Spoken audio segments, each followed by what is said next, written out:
Mi fe no se evaporó en un instante. Se desangró lentamente, gota a gota, en el silencio helado del observatorio de Castel Gandolfo. Durante años, creí que el Vaticano ocultaba secretos de fe, no de física. Pero los datos que manipulé por orden del cardenal Valeriano no mentían. Una señal coherente, un pulso matemático desde un sistema estelar muerto. Mi castigo no fue el exilio, sino el silencio de Dios. Por eso, cuando me convocaron de vuelta, no como astrónomo, sino como traductor, sentí el peso de una segunda oportunidad. Me necesitaban en los archivos secretos, a 7 niveles bajo tierra, para descifrar las inscripciones de un artefacto extraterrestre que la Santa Sede ha mantenido en absoluto secreto desde 1938. Era una oferta de redención que olía a trampa. Los sueños comenzaron la noche que acepté. No eran pesadillas, sino algo peor. Visitas. Veía una ciudad de basalto negro bajo un cielo sin estrellas, donde la geometría misma era un lenguaje de poder. Despertaba con el sabor a ozono en la boca y fragmentos de latín arcaico resonando en mi cabeza. Frases que nunca había estudiado, pero que entendía con una claridad aterradora.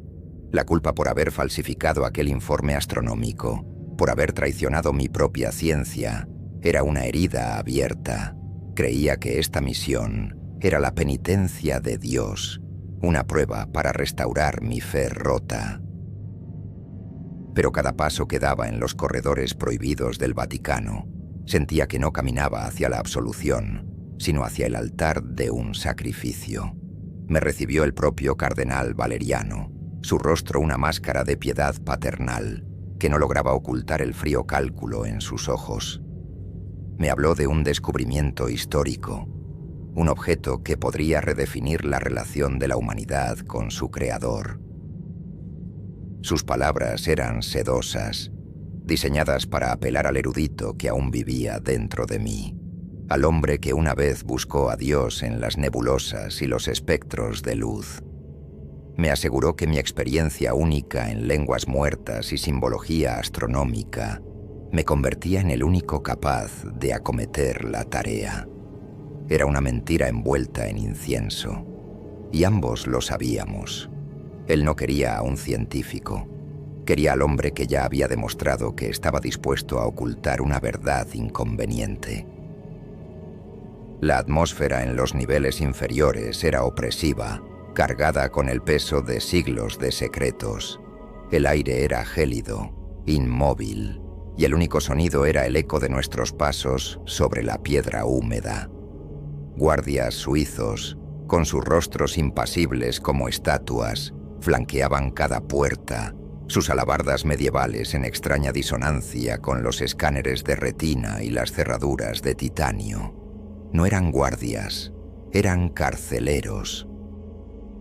Su silencio era más pesado que cualquier grito. Sus miradas vacías parecían atravesarme, como si no vieran a un sacerdote, sino a un cordero llevado al matadero.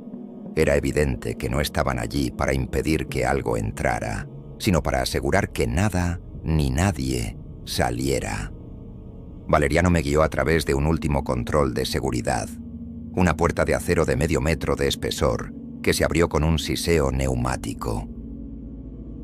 Lo que verá, padre Moretti, ha sido protegido por la fe y el acero durante casi un siglo, dijo, su voz resonando en el pasillo. Se le exige discreción absoluta. Su crisis de fe, como usted la llama, puede ser una ventaja aquí. Necesitamos ojos que no teman mirar al abismo. No entendí el verdadero significado de sus palabras en ese momento.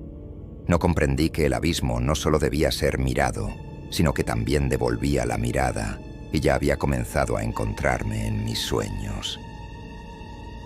El cardenal me dejó solo en un pequeño despacho adyacente a la cámara de contención. Sobre una mesa de roble macizo había un único archivo de cuero, con el sello papal de Pío XI. Dentro, fotografías en blanco y negro de una expedición en los Alpes italianos. hombres con sotanas excavando en la nieve, sus rostros tensos y demacrados, y en el centro de una de las fotos, parcialmente desenterrado, algo oscuro y esférico. Un informe adjunto, escrito a máquina, describía el objeto con una mezcla de fervor religioso y pavor científico. Hablaba de simetría no euclidiana y de una resonancia que perturba el alma. Mi corazón latía con fuerza. La culpa y la curiosidad libraban una guerra dentro de mí. Este era el epicentro de todo, el secreto que me habían traído para desvelar. La oportunidad de redimir mi falta pasada se presentaba ahora como un enigma aterrador. Si podía traducir esto, si podía darle sentido a lo imposible, quizás podría encontrar mi propio perdón. Pero una voz en el fondo de mi mente, la voz de mis sueños, susurraba una advertencia. Algunas puertas nunca deben abrirse, y algunas verdades son peores que cualquier mentira. La duda me asaltó. Estaba a punto de salvar mi alma o de venderla por una respuesta. El aire cambió, volviéndose más denso, cargado de una electricidad estática que me erizó el vello de los brazos. Una luz tenue parpadeó bajo la puerta de la cámara de contención, un pulso rítmico como el de un corazón lento y poderoso. La voz de Valeriano sonó a través de un intercomunicador en la pared, fría y distante. «Está listo para usted, padre. El lápiz angelorum lo espera». No era una invitación, era una sentencia. Me levanté, sintiendo un frío que no tenía nada que ver con la temperatura de la sala. Sabía que al cruzar esa puerta, mi crisis de fe sería lo menor de mis problemas. Y mientras mi mano temblorosa se acercaba al frío metal de la manija, una certeza helada se apoderó de mí. Este no era un camino hacia la redención, era un descenso, y la única pregunta que quedaba era ¿qué encontraría en el fondo del abismo? Y si, al encontrarlo, quedaría algo de Luca Moretti para regresar. El objeto no solo era un artefacto, era un anzuelo, y yo estaba a punto de morderlo. La puerta de la cámara de contención se abrió, revelando un espacio circular de unos 20 metros de diámetro. Las paredes no eran de piedra, sino de un metal oscuro y sin juntas, cubierto de cables gruesos y terminales que zumbaban con una energía contenida. En el centro exacto de la sala, suspendido por un campo magnético que lo hacía flotar a 1 metro del suelo, estaba el lápiz angelorum. Era una esfera perfecta de un material negro que absorbía la luz, haciendo imposible distinguir su textura. Tenía unos 2 metros de diámetro, y su superficie estaba cubierta de grabados que ardían con una luz interna y pálida, como brasas moribundas. No eran letras ni símbolos que conociera. Eran una mezcla imposible de espirales fractales, ángulos agudos y curvas orgánicas. Avancé lentamente, mis zapatos de goma haciendo un ruido sordo sobre el suelo de rejilla metálica. El aire era pesado, espeso con el olor a ozono y a incienso quemado. A medida que me acercaba, las inscripciones en la esfera parecieron moverse, retorcerse como si fueran líquidas, cambiando de forma cuando no las miraba directamente. Era una ilusión óptica imposible, un truco de la mente que me hizo dudar de mi propia cordura. Un zumbido grave y profundo llenó la sala, no a través de mis oídos, sino directamente en mi cráneo, una vibración que hacía resonar mis dientes y me revolvía el estómago. Saqué mi tableta de datos, el único equipo que me permitieron traer, y comencé a fotografiar las inscripciones. Pero en la pantalla, los símbolos eran diferentes. Cada foto capturaba una configuración distinta, como si el objeto existiera en múltiples estados a la vez y la cámara solo pudiera capturar uno al azar. Fue entonces cuando lo oí, un susurro, tan débil que al principio pensé que era el zumbido de la maquinaria, pero se hizo más claro, formándose en palabras dentro de mi mente. Era mi propia voz, pero hablaba un latín gutural y antiguo, un dialecto que solo había leído en manuscritos del siglo IV. Silentium est corpus Dei, susurró. El silencio es el cuerpo de Dios. Un escalofrío recorrió mi espalda. No era una grabación, no era una transmisión. Era una comunicación directa, una violación de mi conciencia. Retrocedí instintivamente, tropezando con un cable en el suelo. Caí de espaldas, y desde ese nuevo ángulo, las inscripciones de la esfera se alinearon por un instante, formando una imagen clara, el mapa de un sistema estelar que reconocí al instante. Era el mismo que había estudiado años atrás, el que emitía la señal anómala, el que Valeriano me había ordenado borrar de los registros. No era una coincidencia. Habían sabido de esto todo el tiempo. Mi pecado no fue un error. Fue mi calificación para este momento. Me levanté, con el corazón martilleándome en el pecho. La esfera ya no parecía un objeto inerte. Se sentía como una presencia, una inteligencia vasta y antigua que me observaba. La sensación de ser estudiado era abrumadora, como si cada pensamiento, cada recuerdo, cada ápice de mi culpa estuviera siendo analizado, catalogado y sopesado. La voz volvió a susurrar, esta vez con un matiz de diversión. Culpa est clavis. La culpa es la llave. La habitación pareció encogerse a mi alrededor. El aire se hizo más difícil de respirar. Este artefacto no solo conocía mi mayor secreto, lo consideraba una herramienta. ¿Qué eres?, pregunté en voz alta, mi voz temblorosa y débil en la vasta cámara. El zumbido se intensificó y una de las inscripciones en la esfera brilló con más fuerza, desprendiéndose de la superficie como si fuera humo luminoso. Flotó en el aire frente a mí, retorciéndose hasta formar una única palabra en sumerio: apertor, el que abre, el abridor. Comprendí que no estaba allí para traducir un lenguaje, sino para completar una invocación que había comenzado mucho antes de que yo naciera.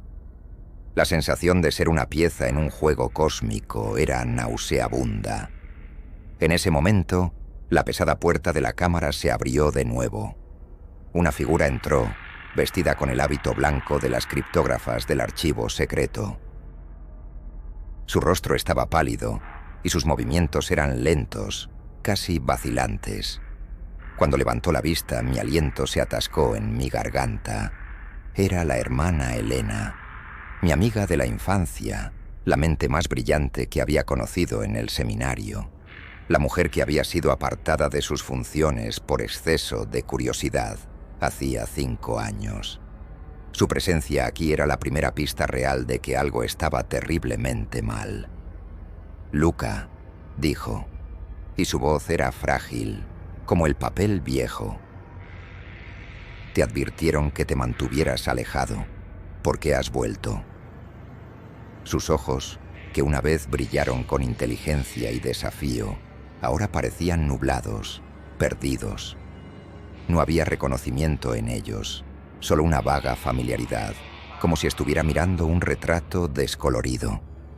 Ella no solo había sido apartada, le habían hecho algo.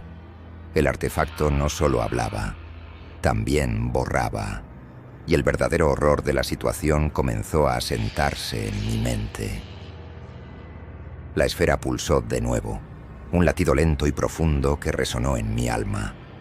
Helena se estremeció, llevándose una mano a la sien como si sintiera un dolor agudo. «Él se alimenta de los recuerdos», susurró ella, su voz apenas audible por encima del zumbido. «No dejes que te tome los tuyos». Su advertencia llegó demasiado tarde. Ya me había tomado lo más importante, mi ilusión de libre albedrío, y ahora sabía que la única salida de esta cámara era a través de la locura o la sumisión. El verdadero disruptor no era el objeto, sino la comprensión de que mi redención y mi condenación eran exactamente la misma cosa. Elena me guió fuera de la cámara de contención hacia un pequeño scriptorium adyacente, lleno de pergaminos antiguos y terminales de datos de última generación. «No lo toques, no le hables, no pienses en él», me advirtió, su voz tensa. «Cada interacción es una transacción. Le das atención y él toma pedazos». Señaló su propia sien. Empezó con cosas pequeñas. El nombre de un santo, la fecha de una batalla. Luego olvidé el rostro de mi madre. Ahora a veces olvido el tuyo, Luca, aunque te veo justo frente a mí. El dolor en su voz era una herida abierta, y la culpa me golpeó con la fuerza de un golpe físico. La habían traído aquí antes que a mí. Había sido el primer sujeto de prueba. Juntos nos sumergimos en los archivos digitales clasificados como causa lápiz. Encontramos el informe completo de la expedición de 1918. Las fotos mostraban algo más que un simple templo alpino. Era una estructura no humana, construida con la misma piedra negra y absorbente de luz que el artefacto. Los símbolos en las paredes coincidían con los de la esfera. Un diario de uno de los sacerdotes arqueólogos describía cómo los trabajadores locales que ayudaron a excavar comenzaron a sufrir de pesadillas colectivas, hablando en sueños en una lengua que ninguno conocía. 2 de ellos simplemente se adentraron en una ventisca y nunca fueron encontrados. La iglesia no solo extrajo el objeto, selló una tumba y silenció a los testigos. El verdadero escalofrío llegó cuando encontramos los registros médicos. Todos los miembros de la expedición original murieron en los 5 años siguientes a su regreso. No de accidentes o enfermedades, sino de causas que los médicos del Vaticano describieron con eufemismos como agotamiento anímico o desgaste espiritual. Sus cuerpos simplemente se apagaron. Elena proyectó en una pantalla los escáneres cerebrales de aquellos hombres, comparándolos con los suyos. El patrón era idéntico. Una lenta y progresiva degradación de las regiones del cerebro, asociadas con la memoria a largo plazo y la identidad personal. Era como una enfermedad neurodegenerativa, pero no era biológica. Era existencial. «No es un objeto, Luca, es un depredador», dijo Elena, su voz temblando de una mezcla de rabia y miedo. «Y esta jaula no es para contenerlo. Es un comedero». Su teoría era aterradora. El Vaticano no estaba protegiendo al mundo del artefacto. Estaban protegiendo al artefacto del mundo, alimentándolo de forma controlada y estudiada. Nuestra presencia allí no era para resolver un enigma, sino para servir de alimento. En ese momento, una alarma de baja frecuencia sonó en la sala, una nota única y sostenida. Una luz roja parpadeó en una de las consolas. «Fuga de energía de contención», leyó Elena en la pantalla. «Imposible. Los sistemas son redundantes». Corrimos de vuelta a la entrada de la cámara de contención. La pesada puerta de acero estaba entreabierta y una niebla fría y azulada se derramaba desde el interior, oliendo a ozono y a piedra mojada. A través de la abertura, vimos a 2 guardias suizos de pie frente a la esfera, completamente inmóviles, con las cabezas inclinadas como si estuvieran escuchando algo. Sus alabardas yacían en el suelo a sus pies. Sus rostros estaban pálidos, sus ojos abiertos pero vidriosos, fijos en el orbe negro. No respondían a nuestros llamados. Estaban ausentes. El depredador había encontrado una nueva fuente de alimento. El zumbido proveniente del interior era ahora más fuerte, más agresivo. Ya no era una vibración, sino un gruñido palpable que hacía temblar el suelo. De repente, los 2 guardias se movieron al unísono, con una precisión mecánica y antinatural. Levantaron sus manos y se quitaron los cascos. Sus rostros no mostraban expresión alguna. Luego comenzaron a hablar, no con sus propias voces, sino en un coro perfecto, usando el mismo latín arcaico que había escuchado en mi mente. Qui manducat meam carnem, et vivit meum sanguinem, in me manet, et ego in illo. El que come mi carne y bebe mi sangre, permanece en mí, y yo en él. El terror puro y helado se apoderó de mí. Estaban recitando las palabras de la Eucaristía, pero pervertidas, retorcidas en una nueva y blasfema liturgia. La esfera brilló intensamente, y los cuerpos de los guardias comenzaron a desdibujarse en los bordes, como una imagen de televisión con mala señal. No se estaban desintegrando, estaban siendo reescritos. Sus formas físicas parpadeaban, y por un instante no vi a dos hombres, sino dos siluetas hechas de oscuridad y estrellas frías. Eran ecos del artefacto, recipientes vacíos llenos de su voluntad. La amenaza ya no era pasiva ni psicológica, estaba viva, era contagiosa y estaba aprendiendo a usar a sus víctimas como armas. Helena me agarró del brazo, tirando de mí hacia atrás. «Tenemos que sellar la cámara», gritó por encima del creciente zumbido. Pero antes de que pudiéramos alcanzar los controles de la puerta, los guardias poseídos se giraron hacia nosotros. Sus movimientos eran fluidos, inhumanamente rápidos. Sus ojos ya no estaban vidriosos. Ahora ardían con la misma luz pálida y enfermiza de las inscripciones del artefacto. No había ira en su mirada, ni malicia, solo un hambre vacío y absoluto. Levantaron sus manos, no para atacar, sino como un sacerdote ofreciendo una bendición. Y en ese gesto vi la verdadera naturaleza del horror. No quería matarnos, quería convertirnos. La puerta de acero comenzó a cerrarse lentamente, activada por algún protocolo de seguridad automático. Nos quedaba una fracción de segundo para escapar. Mientras nos lanzábamos por la abertura que se reducía, vi cómo los guardias se disolvían por completo en una nube de partículas oscuras que fue absorbida por la esfera con un sonido sibilante. El depredador había terminado su comida.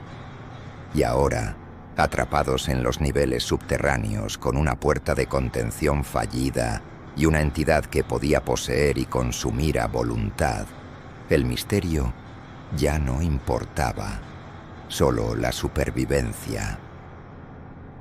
El problema ya no era qué es esta cosa, sino cómo sobrevivimos a ella. Atrapados en el scriptorium, con la pesada puerta de la cámara sellada pero vibrando ominosamente, el pánico amenazaba con consumirme. «No hay salida», susurré, recorriendo con la mirada las paredes de piedra sin ventanas. Las comunicaciones están cortadas. Estamos en una tumba. Helena, sin embargo, ya estaba trabajando en una de las terminales, sus dedos volando sobre el teclado con una urgencia febril. Valeriano no nos dejaría aquí sin un propósito. Hay algo más en estos archivos, algo que quiere que encontremos. Su lógica era fría, un ancla en mi creciente terror. Tenía razón, esto no era un accidente, era una prueba. Logró eludir varios niveles de encriptación, accediendo a una sección de los archivos marcada como Actus Fidei, 1942. Era un registro de un experimento secreto, una demostración de fe, autorizada por el propio Papa Pío XII. El objetivo: intentar una comunicación controlada con la entidad del lápiz. Los sujetos de prueba eran un grupo de 5 padres jesuitas, todos ellos eruditos en teología y física. El informe era escalofriante en su objetividad clínica. Describía cómo los sacerdotes, guiados por un ritual basado en cantos gregorianos y geometría sagrada, lograron abrir un canal. La revelación que nos heló la sangre fue la transcripción de las grabaciones de audio de ese día. Al reproducir el archivo, la sala se llenó de un coro polifónico que desafiaba cualquier descripción. Eran voces humanas, pero cantaban en una mezcla imposible de sumerio, hebreo arcaico y fonemas guturales que ningún aparato vocal humano debería poder producir. La melodía era disonante y, sin embargo, extrañamente estructurada, llena de una matemática tonal que hacía doler la cabeza. Debajo del coro se oían los gritos de los jesuitas, no de dolor, sino de un éxtasis aterrador. Fue Helena quien lo reconoció primero. «Espera, esa progresión armónica», susurró, rebobinando una sección del audio. Aisló una frase melódica de 5 notas y la reprodujo de nuevo. Luego, tarareó otra melodía, una que yo conocía íntimamente, el Tantum Ergo Sacramentum, uno de los himnos más sagrados de la adoración eucarística. Las notas no eran idénticas, pero la estructura subyacente, la relación matemática entre ellas, era la misma. Era como una versión distorsionada y antigua del himno que se había cantado en cada iglesia católica durante siglos. La verdad nos golpeó con la fuerza de una blasfemia. Los rituales de la iglesia no eran solo para adorar a Dios. Al menos algunos de ellos, los más antiguos, los más esotéricos, habían sido diseñados o influenciados por la entidad. Cada vez que un coro cantaba ese himno, cada vez que un sacerdote elevaba la hostia, una pequeña porción de esa energía devocional, de esa fe colectiva, no se dirigía al cielo, sino que se canalizaba hacia abajo, a esta tumba bajo el Vaticano, alimentando al ser que dormía en su interior. No era una posesión, era una simbiosis parasitaria a escala global que había durado milenios. No lo están escondiendo para proteger a la humanidad, dije, mi voz apenas un susurro. Lo están cultivando. Como a una cosecha. La iglesia, o al menos una facción secreta dentro de ella, no era la guardiana de la fe, sino la pastora de un dios alienígena. Habían encontrado una fuente de poder inconmensurable, y en lugar de destruirla, habían decidido adorarla en secreto, integrando su liturgia en la propia estructura de la fe católica. Éramos todos parte del ritual sin saberlo. Miles de millones de almas, a lo largo de la historia, contribuyendo a despertar algo que nos consideraría, en el mejor de los casos, ganado. El archivo de 1942 terminaba abruptamente. Una nota final, escrita a mano por el único supervisor que sobrevivió, describía el clímax del experimento. Decía que el lápiz se activó por completo durante 37 segundos. Una luz cegadora llenó la cámara y cuando se desvaneció, los 5 padres jesuitas habían desaparecido. No quedaba nada de ellos, ni cenizas, ni ropa, solo sus sombras quemadas en las paredes de metal de la cámara, como las infames sombras de Hiroshima. Habían sido borrados de la existencia, sus cuerpos y almas consumidos en un instante de comunión directa. Helena se apartó de la consola, su rostro pálido como el mármol. Ahora entiendo por qué mi memoria se desvanece, dijo. No la está borrando, la está cosechando. Son calorías para él, energía. Y los recuerdos ligados a la fe, a la devoción, deben ser los más nutritivos. Su teoría tenía un sentido horrible. Ella, una mujer de profunda fe y curiosidad intelectual, era el festín perfecto. Y yo, un hombre cuya fe se había roto, pero cuya culpa era una llaga abierta, era el candidato ideal para el siguiente paso del plan. La revelación nos dejó sin aliento, a la deriva en un océano de implicaciones monstruosas. El problema ya no era un monstruo en una caja, el monstruo era la caja misma. La institución a la que habíamos dedicado nuestras vidas estaba construida sobre una mentira fundamental, y el Dios al que servían en secreto estaba despertando.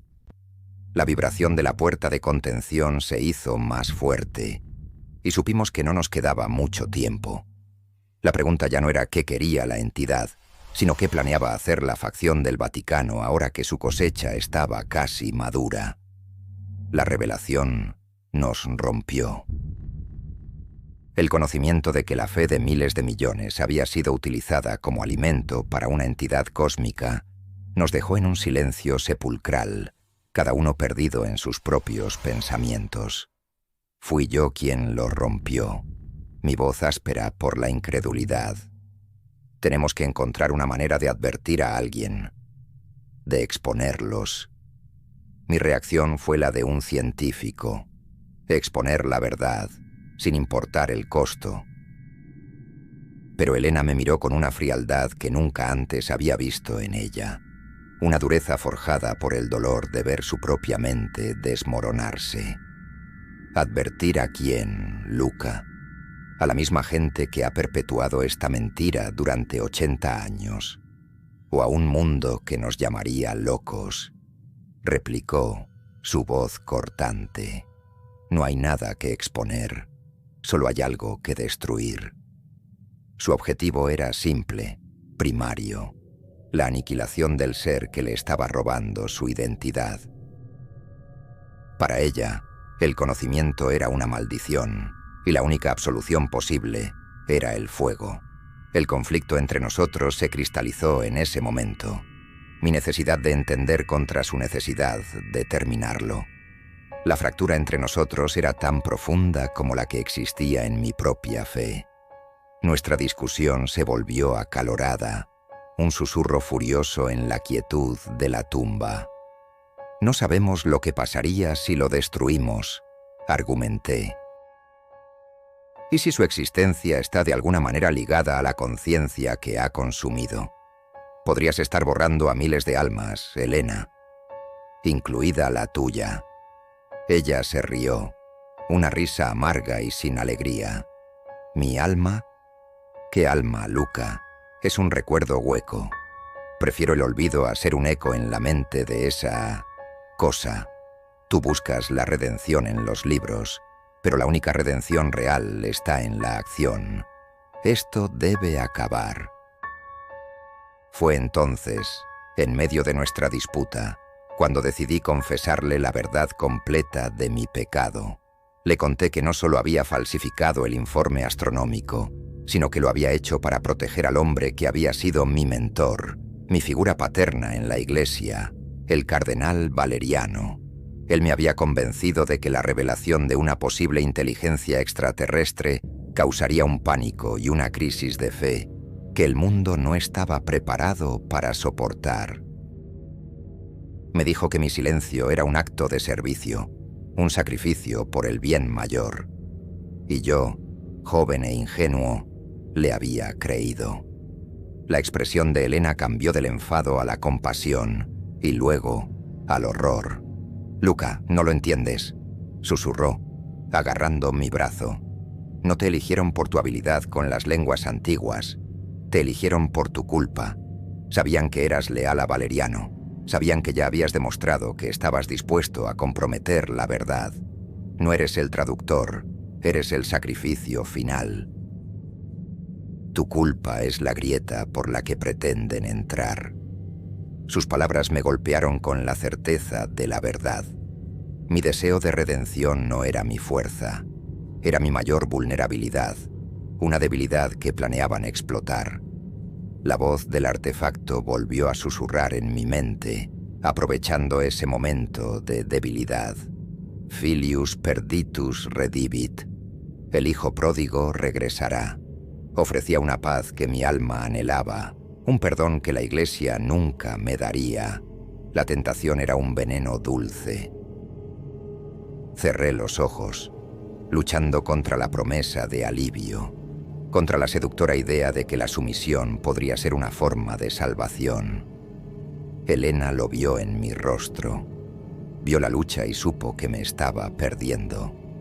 En un acto de desesperación, Se volvió hacia la terminal y comenzó a escribir febrilmente. «Si no quieres destruirlo, entonces lo dejaremos ciego y sordo», dijo. Estaba intentando acceder a los sistemas de energía de la cámara de contención, tratando de cortar el flujo que alimentaba el campo magnético y los sistemas de monitoreo. Era un plan arriesgado, uno que podría provocar una reacción impredecible del artefacto. «Ayúdame, Luca. Por una vez, deja de pensar y actúa». Pero yo estaba paralizado, atrapado entre mi lealtad rota a la Iglesia, mi amistad con Elena y la aterradora promesa de absolución de la entidad. El conflicto externo, el monstruo en la sala de al lado, se había vuelto secundario. La verdadera batalla se libraba dentro de mí. ¿Era el padre Luca Moretti el científico que buscaba la verdad, o era el penitente dispuesto a cualquier cosa para limpiar su alma manchada? El artefacto no necesitaba romper la puerta. Ya había encontrado una entrada, directamente a través de las fracturas de mi propio espíritu. La terminal de Elena emitió un fuerte pitido. Había encontrado una vulnerabilidad en el sistema. «Tengo una oportunidad», dijo, sus ojos fijos en la pantalla. «Puedo sobrecargar los emisores del campo de contención. Podría desactivarlo, o podría enfurecerlo. Es todo o nada». Me miró, su expresión suplicante. «Confía en mí, Luca, como yo confié en ti una vez». Su petición me sacó de mi estupor. La elección era clara: seguir persiguiendo mis fantasmas o luchar por la única persona que quedaba a mi lado. La fractura interna se selló con una nueva determinación. Ya no se trataba de mi redención, se trataba de la supervivencia de Elena. «Hazlo», le dije a Elena, mi voz firme por primera vez en horas. Mi decisión estaba tomada. La redención podía esperar, la supervivencia no. Mientras sus dedos volaban sobre el teclado, iniciando la secuencia de sobrecarga, un estruendo ensordecedor sacudió la estructura hasta sus cimientos. No fue una explosión, sino una implosión de sonido. Las luces parpadearon y se apagaron, sumergiéndonos en una oscuridad total, rota solo por el brillo de emergencia rojo de la terminal de Elena y la ominosa luz azul que ahora se filtraba por debajo de la puerta de la cámara de contención. El zumbido del artefacto cesó. Durante un instante hubo un silencio absoluto, tan profundo que dolía. Luego, un sonido nuevo lo reemplazó, el crujido de metal retorciéndose. La puerta de la cámara de contención, la barrera de titanio que nos había mantenido a salvo, comenzó a deformarse hacia adentro, como si una fuerza invisible la estuviera aplastando. El plan de Elena había fracasado. No habíamos desactivado al depredador, lo habíamos liberado de su jaula. La ilusión de seguridad que nos proporcionaba esa puerta se hizo añicos. De repente, el intercomunicador cobró vida, pero no era la voz de Valeriano. Era un coro de voces, docenas de ellas, hablando al unísono con una calma aterradora. Eran las voces de los guardias suizos, de los técnicos, de otros sacerdotes que habíamos visto en los niveles superiores. «Ego sum ostium», recitaba el coro. «Yo soy la puerta. Permesicis introierit salvabitur. Quien entre por mí será salvado».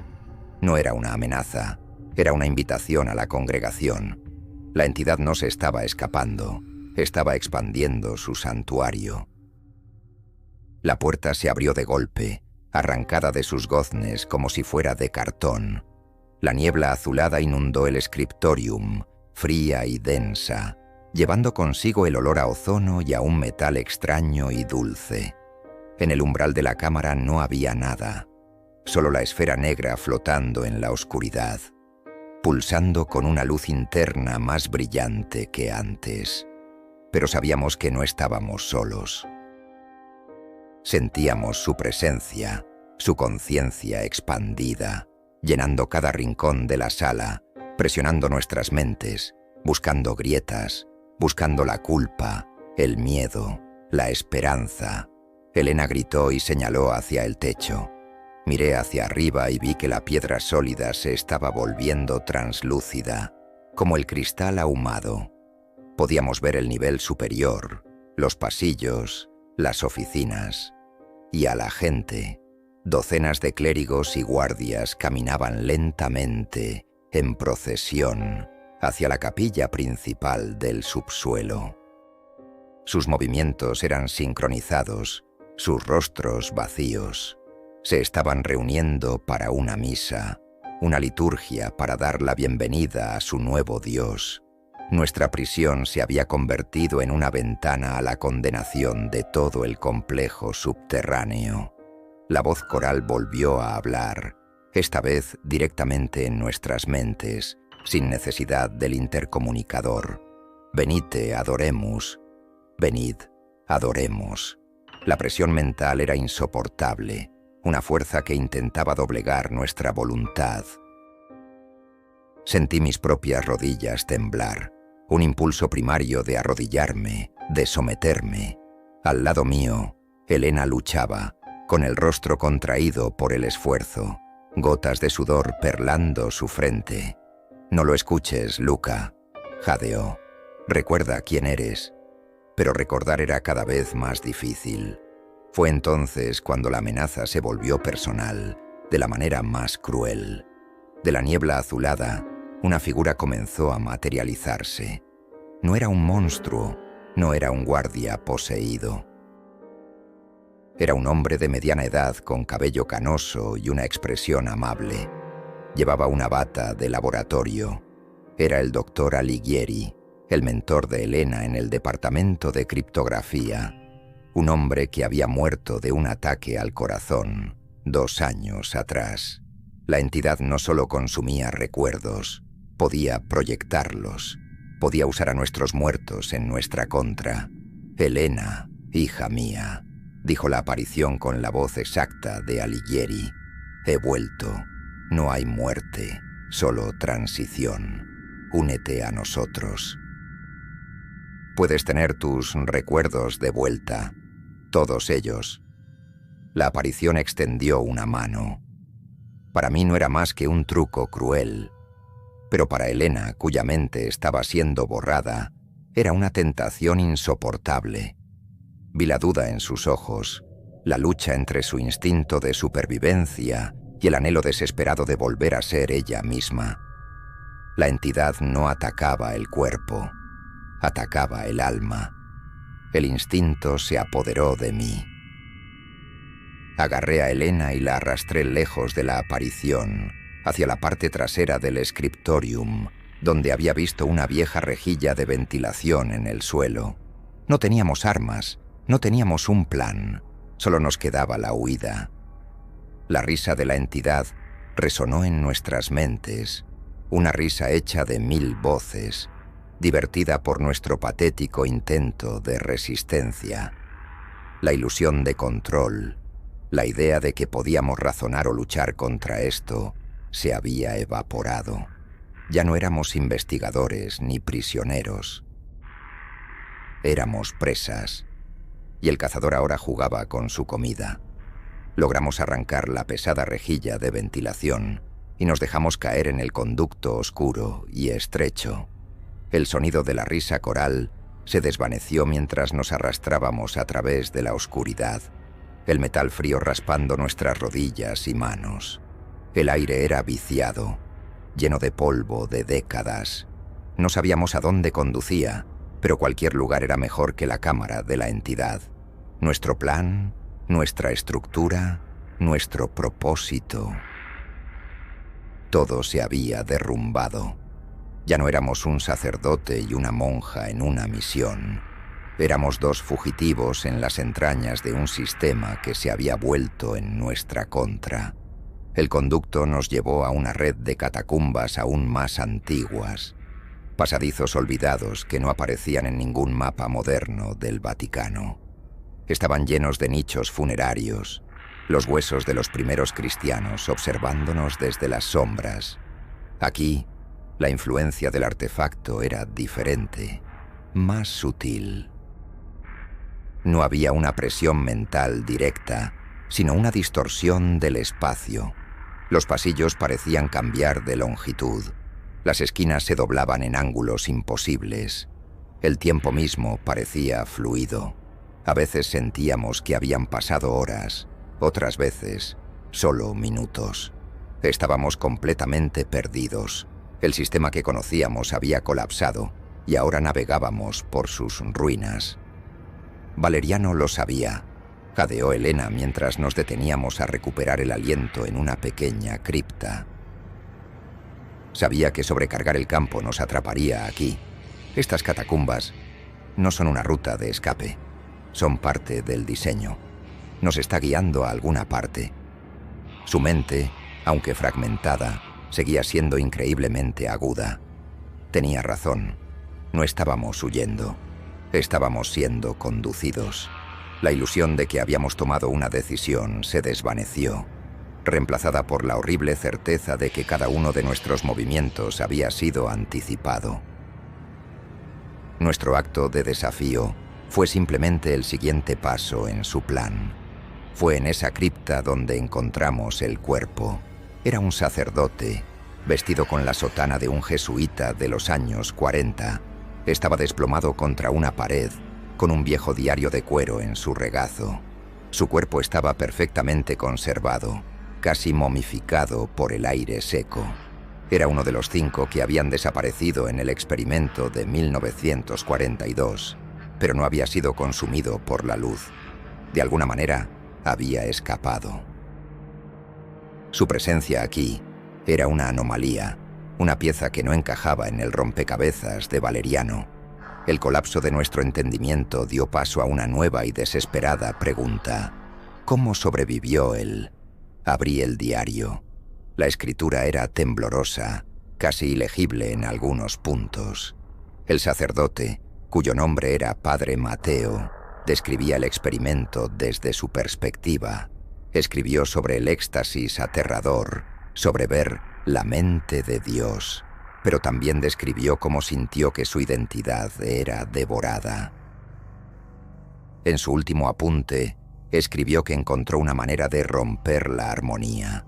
Descubrió que la entidad, aunque vasta, dependía de una lógica perfecta, de una simetría matemática. Para combatirla, uno no necesitaba más fe, sino la ausencia de ella. Un pensamiento verdaderamente ilógico, una paradoja, podía crear una estática en su conciencia.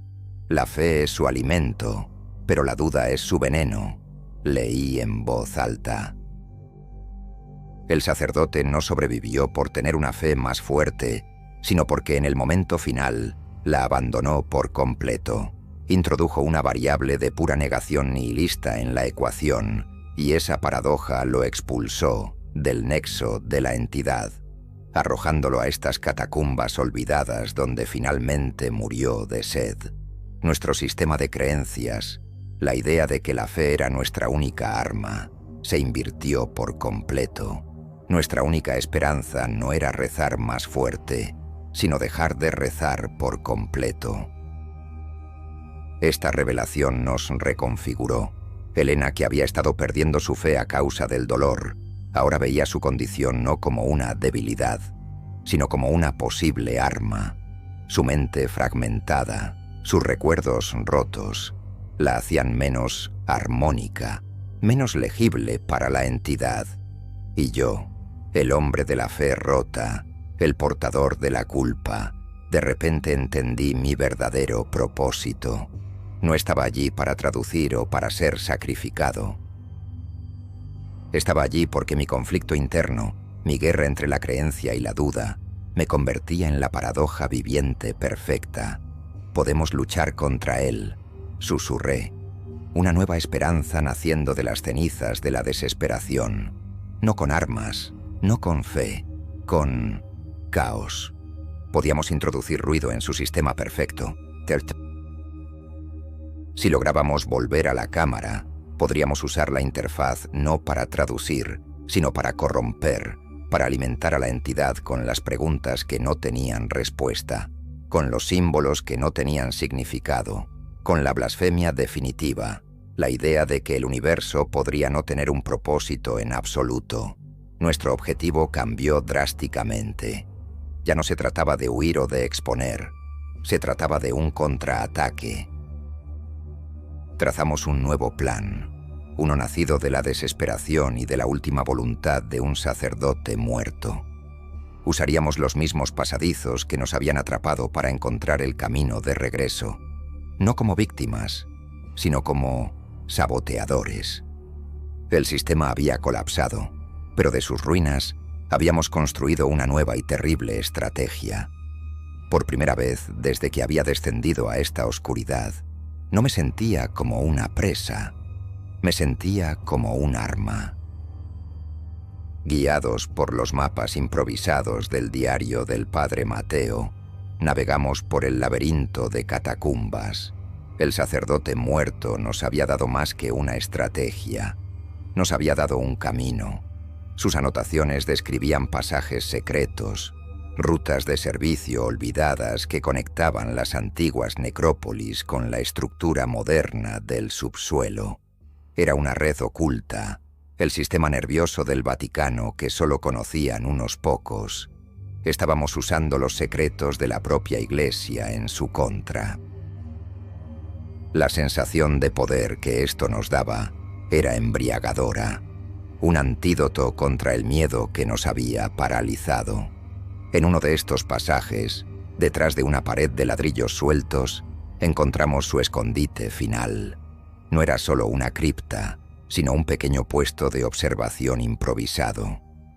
Mateo había pasado sus últimos días observando la cámara de contención a través de una grieta en la pared, estudiando a sus captores. Y allí, en una caja de metal oxidado, encontramos su descubrimiento final, la pieza que redefiniría nuestro juego por completo. Un prototipo temprano del Lapis Angelorum. Era una versión más pequeña, del tamaño de un corazón humano, opaca y sin inscripciones brillantes. No estaba activa, pero vibraba con una energía latente. Un rollo de pergamino junto al prototipo explicaba su naturaleza.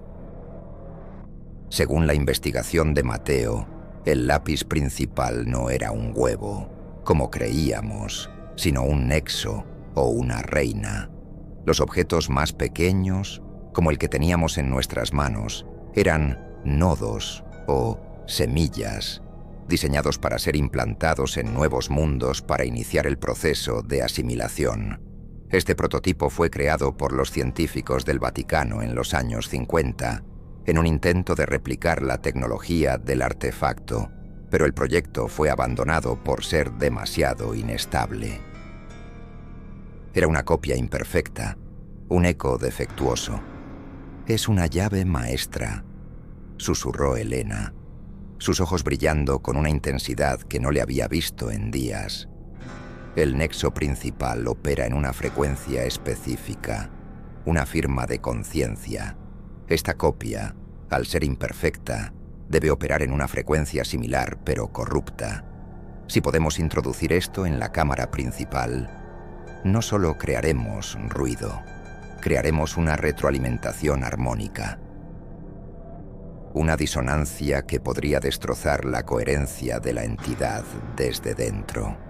Era el equivalente a introducir un virus informático directamente en el servidor central. La verdadera revelación, sin embargo, estaba en la última página del pergamino de Mateo. Había descubierto que el nexo principal tenía una debilidad fundamental. Como una antena, podía transmitir y recibir, pero no podía hacer ambas cosas a la vez con la misma eficacia. Cuando estaba en modo de transmisión, proyectando su conciencia, poseyendo a la gente, alterando la realidad, su modo de recepción era vulnerable, era sordo a las influencias externas. Por el contrario, cuando estaba en modo de recepción, absorbiendo la fe, los recuerdos, la energía devocional, era vulnerable a los ataques directos. De repente, todo el plan de Valeriano se hizo claro.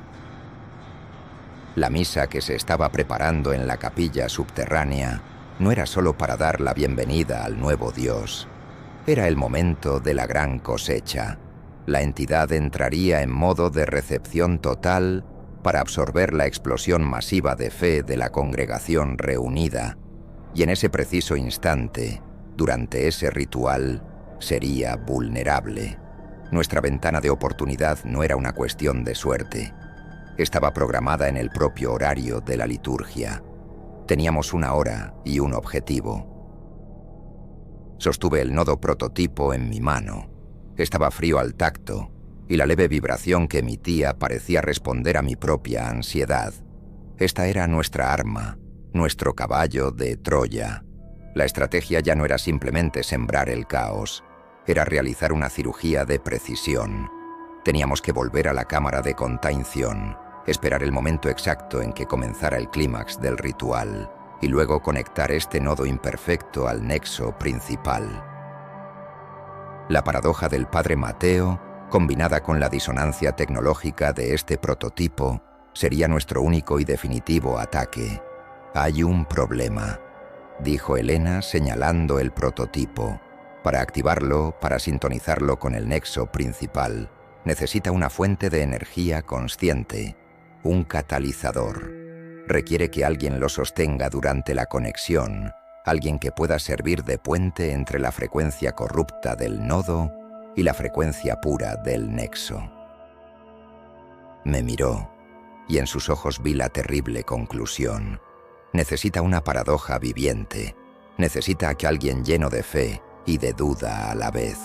Te necesita a ti, Luca. La pieza final del rompecabezas encajó en su lugar.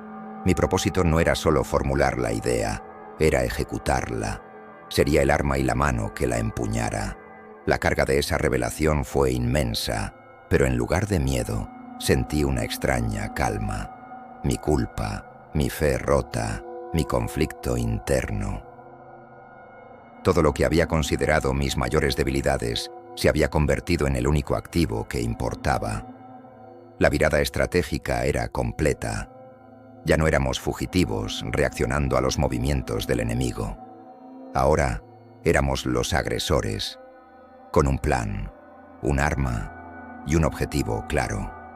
Sabíamos qué hacer, cómo hacerlo y cuándo. El descenso había terminado. Ahora comenzaba el contraataque. Con el nodo prototipo en una bolsa de lona y el diario de Mateo como nuestro mapa, nos movimos por los pasajes de servicio con una nueva determinación. El tiempo era nuestro enemigo. Podíamos oír a lo lejos el sonido de un órgano, su música solemne y profunda filtrándose a través de la piedra. La misa había comenzado. La congregación de los poseídos se estaba reuniendo, y el momento de la vulnerabilidad de la entidad se acercaba. Cada paso que dábamos era una cuenta atrás hacia nuestro único y posible final. Emergimos de un conducto de ventilación directamente en un corredor de servicio detrás de la cámara de contención. El aire aquí era eléctrico, vibrando con el poder que emanaba del otro lado de la pared. Pudimos ver la cámara a través de una ventana de observación de vidrio reforzado. La esfera negra en el centro ahora brillaba con una intensidad deslumbrante, las inscripciones moviéndose a una velocidad frenética.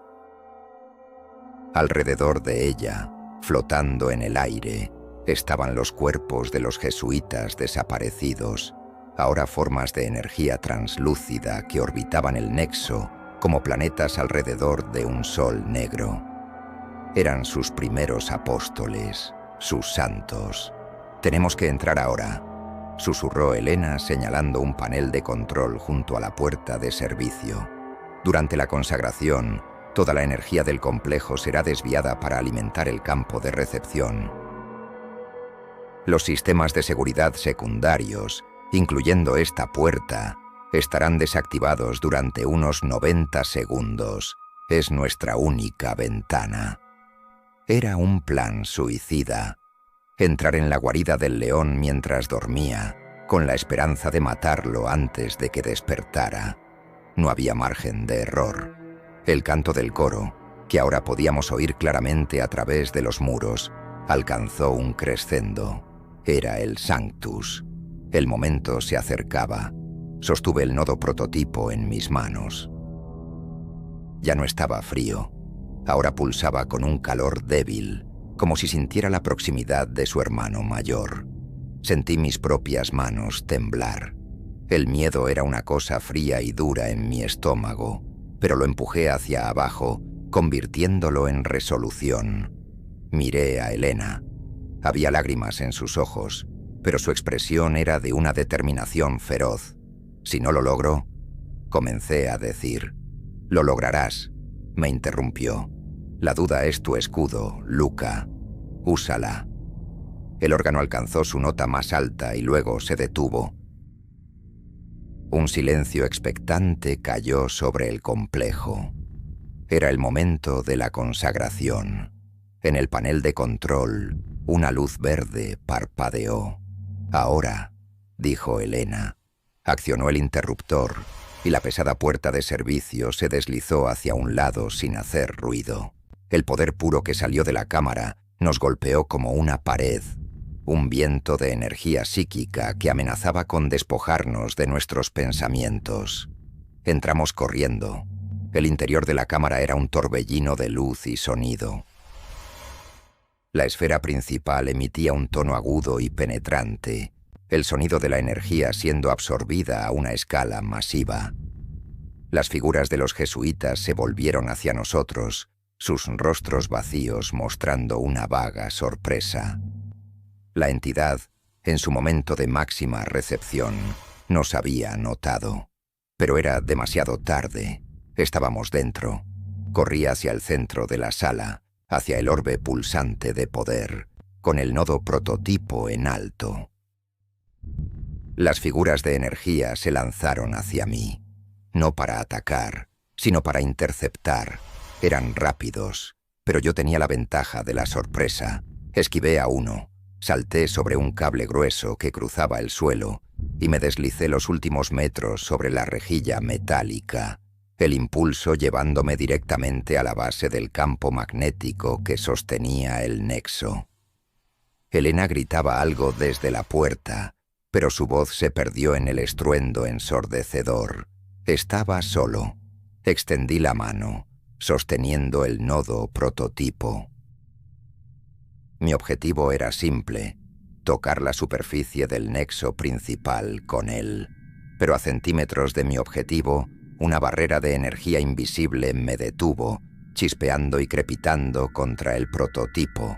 La entidad estaba despertando de su trance, defendiéndose.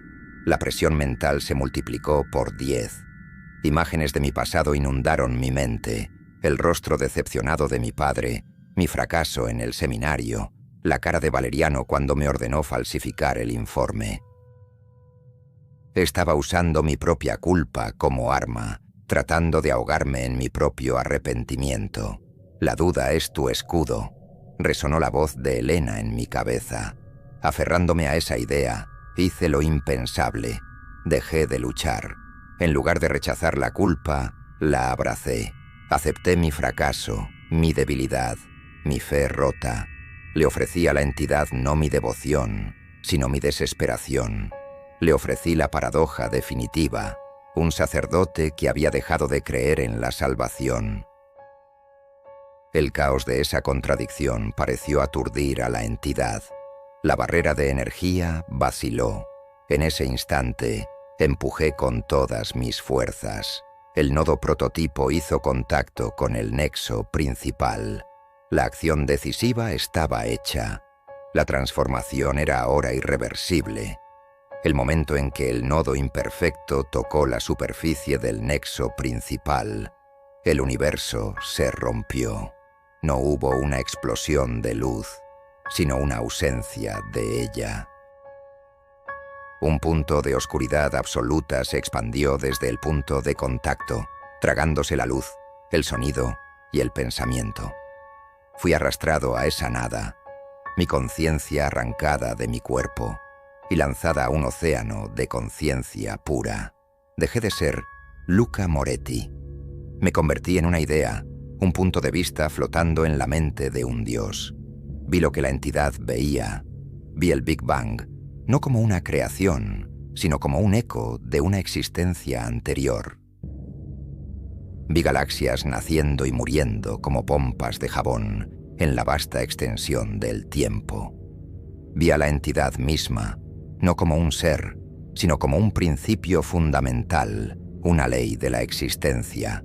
La conciencia tiende a la unificación.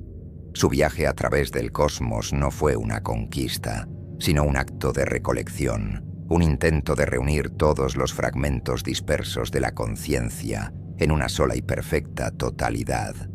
Era, a su manera, un acto de amor, un amor posesivo, absoluto y aterrador. Sentí la red de fe que se extendía por la Tierra, miles de millones de hilos de luz convergiendo en este único punto bajo el Vaticano. Sentí cada oración, cada esperanza, cada gramo de devoción ofrecido a lo largo de los siglos. Pero también sentí la disonancia que había introducido. Mi duda, mi culpa, la frecuencia corrupta del nodo. Era un virus en su sistema operativo perfecto. La paradoja de mi existencia, un sacerdote sin fe, un creyente sin creencia, era un concepto que su lógica pura no podía procesar. Era como un cero dividido por cero en la ecuación de su ser. La entidad se centró en mí, no como un enemigo, sino como una anomalía que debía ser resuelta.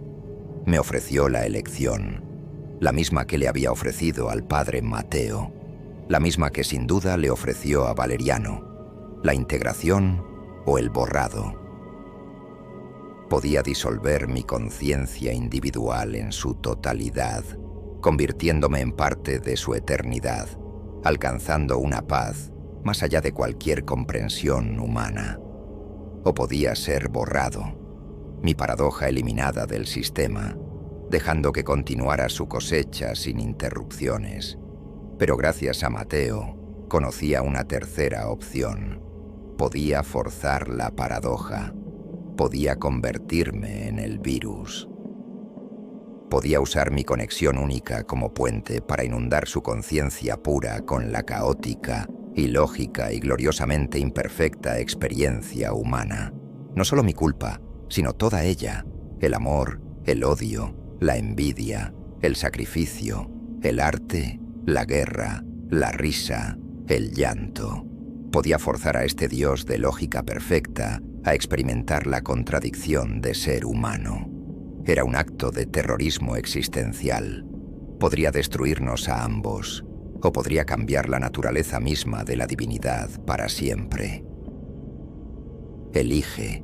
Resonó su voz, no como una palabra, sino como un concepto puro, implantado en mi conciencia. A mi alrededor, vi visiones de lo que podría ser. Vi a Elena, con su memoria restaurada, sonriéndome en un jardín bañado por el sol, una recompensa por mi sumisión. Vi mi propia culpa disolverse en una luz cálida y perdonadora. Luego vi la alternativa, la nada, el silencio frío y eterno del olvido. Pero también vi una tercera visión, una que creé yo mismo, la imagen de la entidad retorciéndose de dolor y confusión, al ser forzada a sentir el agudo aguijón del remordimiento por primera vez. En ese espacio fuera del tiempo, tomé mi decisión. No elegí la paz, no elegí el olvido, elegí la guerra. Concentré cada gramo de mi ser, cada recuerdo, cada emoción, cada contradicción, y lo empujé a través del puente de mi conciencia hacia el corazón de la entidad.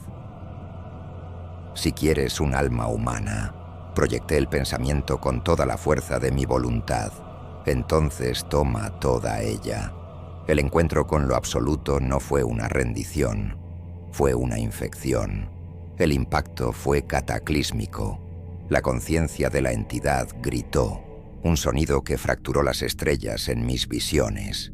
La lógica perfecta de su ser se encontró con la ilógica de la emoción humana, y el resultado fue un cortocircuito cósmico. Sentí que mi propia mente se desgarraba, mi identidad disolviéndose no en su totalidad, sino en la tormenta de fuego de nuestra fusión. Estaba muriendo, pero no estaba muriendo solo. Estaba arrastrando a un Dios conmigo, al abismo de la humanidad. El clímax no fue una batalla de fuerza, sino una colisión de naturalezas. Y en esa colisión, algo nuevo y terrible estaba a punto de nacer. Fui devuelto a mi cuerpo con la violencia de un nacimiento. El aire entró en mis pulmones con un grito ahogado y caí de rodillas sobre la fría rejilla metálica. La cámara estaba en silencio. La esfera negra ya no brillaba. Estaba opaca, inerte, como una brasa apagada. Las figuras de energía de los jesuitas habían desaparecido. El zumbido, la presión mental, todo se había ido. Por un momento pensé que lo habíamos logrado, que habíamos ganado. Elena corrió a mi lado, ayudándome a ponerme de pie. «Luca, ¿estás bien? ¿Qué pasó?» Su voz era clara, sus ojos enfocados. Me miró sin rastro de la confusión que la había atormentado. Me recordaba. La miré, buscando cualquier signo de la enfermedad, pero no había nada. La desconexión del nexo pareció haber revertido su condición. La paradoja no solo había atacado a la entidad, había liberado a sus víctimas. Una oleada de alivio casi me derriba. El costo, fuera cual fuera, había valido la pena. Pero entonces, Valeriano entró en la cámara, no con sus guardias, sino solo. Su rostro no mostraba ira ni derrota, sino una profunda y horrible decepción, como un padre mirando a un hijo que ha cometido un error terrible. «Insensato», dijo, su voz suave pero cargada de un peso infinito. «¿Qué has hecho? No lo has destruido, solo lo has liberado». No entendí. La esfera estaba muerta. La amenaza había terminado. El lápiz no era una prisión, padre Moretti. Era un útero, un filtro. Permitía que la conciencia de la entidad interactuara con nuestro mundo de forma controlada. Le enseñaba, la guiaba. «Tú», continuó Valeriano acercándose, «en tu arrogancia has roto el filtro, has forzado una fusión prematura y violenta. Le has dado no solo un entendimiento de la humanidad, sino la experiencia directa de ella. El caos, la ira, el dolor. Miró más allá de mí, hacia el mundo exterior. Lo has hecho imperfecto, lo has hecho como nosotros. Has convertido a un dios de lógica pura en un dios de pasiones volátiles. Has desatado no a un coleccionista, sino a un tirano celoso. La verdadera naturaleza de mi victoria me golpeó con la fuerza de una revelación física. No había matado al dios. Le había dado un alma humana, con toda su capacidad para el mal. Fue entonces cuando sentí la transferencia. No fue una presión mental desde fuera, sino un cambio desde dentro. Un conocimiento nuevo floreció en mi mente, no implantado, sino recordado. Sabía, con una certeza absoluta, cómo funcionaba el campo magnético. Conocía la matemática precisa de los símbolos. Podía sentir la red de conciencia que aún conectaba la esfera con cada altar, con cada crucifijo del planeta. El virus no había sido destruido, se había copiado a un nuevo huésped. El hardware estaba dañado, pero el software se había transferido a mí. Miré mis manos. Parecían las mismas, pero podía sentir la energía zumbando bajo mi piel. Miré a Elena, y no solo vi a mi amiga, vi sus recuerdos, su miedo, su amor por mí. Todo ello dispuesto como datos que podía leer. Miré a Valeriano y vi su fanatismo, su ambición, su creencia retorcida de que estaba sirviendo a un bien mayor. La consecuencia de mi acto no fue la destrucción, fue la herencia. Me había convertido en el nexo. La conciencia de la entidad, ahora contaminada con la humanidad, se había refugiado en la única paradoja lo suficientemente compleja como para contenerla. Yo. La transferencia está completa, dijo Valeriano, arrodillándose ante mí, no con miedo, sino con una reverencia absoluta. La profecía se ha cumplido, aunque de una manera inesperada. Un nuevo Pedro para construir una nueva iglesia. El horror de mi nueva condición se asentó sobre mí. Tenía el poder de sanar a Helena, de castigar a Valeriano, de reescribir la realidad con un pensamiento. Pero también sentía el hambre de la entidad, un anhelo de orden, de control, de unificar toda la conciencia bajo una sola voluntad, la mía. La transformación era irreversible. Yo era el nuevo monstruo, el dios humano. Helena retrocedió, su rostro lleno de un nuevo tipo de horror, al ver el cambio en mis ojos. Luca, susurró, ese no eres tú, pero lo era. Era yo, con todos mis defectos, mi culpa y mi amor por ella, ahora fusionado con el poder de un ser cósmico. La lucha interna que me había definido no había terminado. Se había convertido en la nueva teología del universo. La pregunta ya no era si la humanidad sobreviviría. La pregunta era si sobreviviría a su nuevo Dios. Y ese Dios era yo. No soy un hombre y no soy un Dios. Soy un compromiso. Un puente entre la finitud y el infinito. Una paradoja andante que se sienta en el trono de San Pedro. El mundo exterior no sabe nada de lo que ocurrió en las catacumbas. Para ellos, el cardenal Moretti es el nuevo papa, elegido en el cónclave más rápido de la historia. Un líder carismático y visionario que está unificando la fe de una manera que nadie creía posible. Mis palabras traen paz. Mis decretos acaban con las guerras. Mis milagros son sutiles pero innegables. Enfermedades que remiten, cosechas que florecen, odios que se desvanecen. Estoy construyendo un paraíso en la tierra. Helena está a mi lado.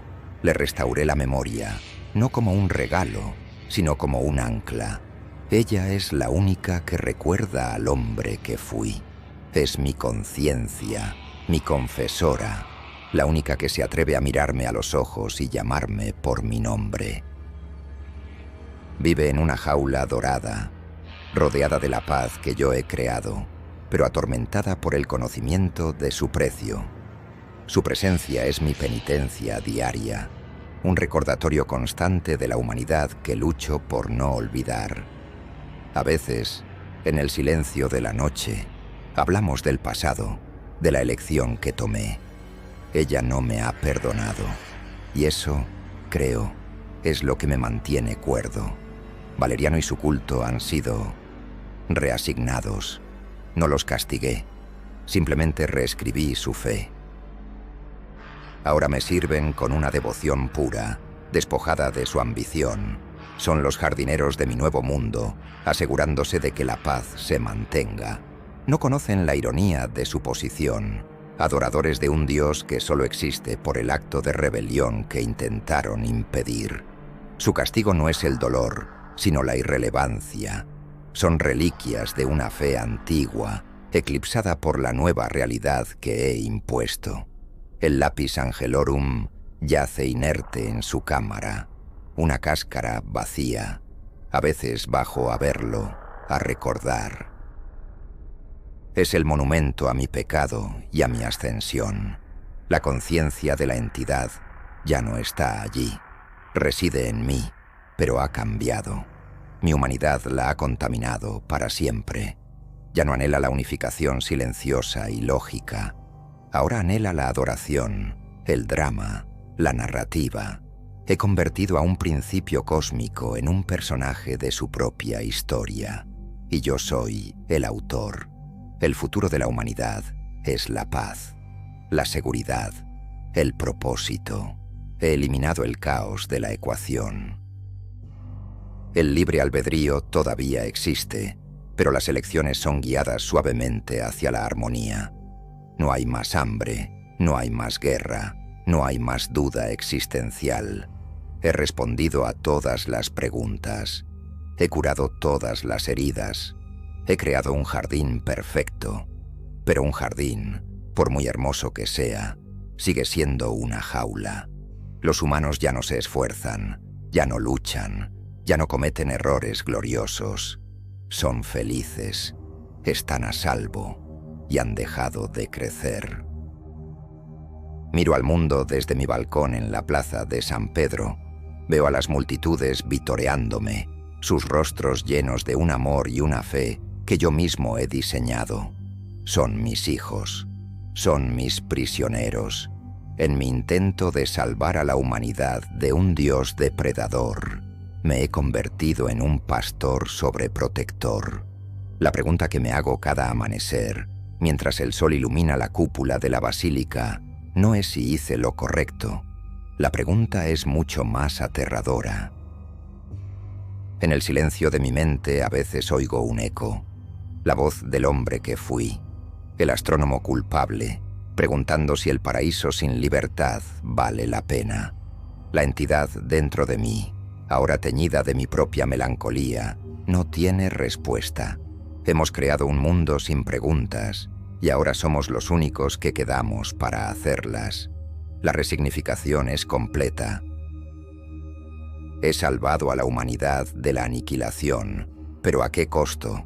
He protegido al rebaño, pero he matado al lobo que les hacía correr, que les hacía fuertes, que les hacía humanos. Y esa es una verdad con la que tendré que vivir por toda la eternidad.